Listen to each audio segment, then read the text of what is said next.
Now, Peggy, isn't it true that Hunter Biden used his father's Delaware home as an address after his divorce? So, Peggy, has Hunter Biden been conducting business from the location of classified documents? Unsecured classified documents. It sure looks like it. And in fact, he was paying his father rent upwards of $50,000 a month for a bedroom in his father's house. This is crazy. You know, Joe Biden says, oh, they were secure. They were, you know, in my garage, locked up by my Corvette. But the American people are very concerned about this. Has America been compromised? Is our national security compromised? Is Joe Biden and his family compromised? Has there been influence peddling happening? And we certainly are seeing elements of that. I think we're going to find more and more of that as the days go on. But Hunter Biden certainly is in the thick of this. But he's not the one that American people are worried about. They're worried about his dad, the big guy. Joe Biden, the president of the United States, is he compromised? Yes, I mean, having access to US classified material, as Hunter Biden would have, would make it much easier for him to leverage his business operations. Now, you basically, at the time, if you've got these classified documents, you'd know things that others don't know or can't know. Peggy, Hunter Biden has well-publicised problems with drugs and addiction.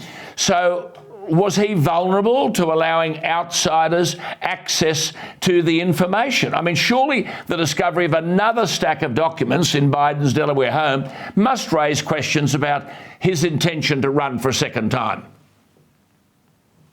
Absolutely. And this should raise red flags, because anybody else who wasn't the president of the United States, if they had improperly handled classified documents, they would have been fired immediately. They would have lost their clearance and probably been disbarred from federal service in perpetuity. And so here's Hunter Biden, who we've actually seen now on his laptop. There's been documentation which suspiciously looks like he has transferred classified information almost verbatim. And so as the Congress continues to look into this, there's going to be more to see, but it certainly appears that he is compromised, which means the president is compromised and the Biden family has been involved in. Well, that's right. I mean, this bloke condemned Donald Trump. He called it totally irresponsible behaviour when top secret documents were found at President Trump's Mar-a-Lago estate in Florida last year. Yet here we have Biden mishandling official records, doesn't even know where they are, some dating back to his years as a US Senator,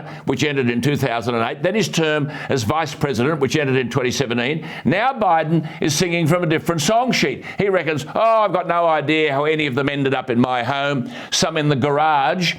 Peggy, at least Hunter Biden has finally admitted that the infamous laptop is his, and is now sending letters to prosecutors demanding investigations into Trump allies, arguing that Hunter Biden never consented to the personal information from his laptop to be shared.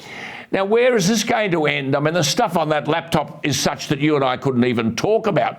But the lawyers are saying, well, this was abandoned property. And lawyers are saying that raising concerns now indicates how devastating the texts and the videos from Hunter Biden's laptop really are.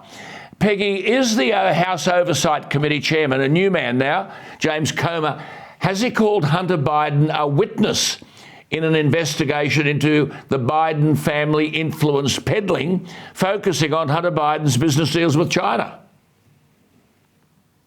Well, they haven't yet, and they've made it very clear that this is not about going after somebody who has had brush-ups with the law and has had problems with drugs and all those things. This is about, has he compromised the United States of America? And isn't it an interesting strategy that after all of these national security heads said that the laptop was Russian disinformation, after all of the denial of this laptop, now his best offense is to not play defense of things that are indefensible. We know that they're true now. And so he has really had to pivot and say, okay, I'm going to go after the people who released it. Yeah. So now, of course, we know what we knew all along. It wasn't Russian disinformation. It was true from the very beginning. Yeah. And there's a lot of questions that still need to be answered. Absolutely.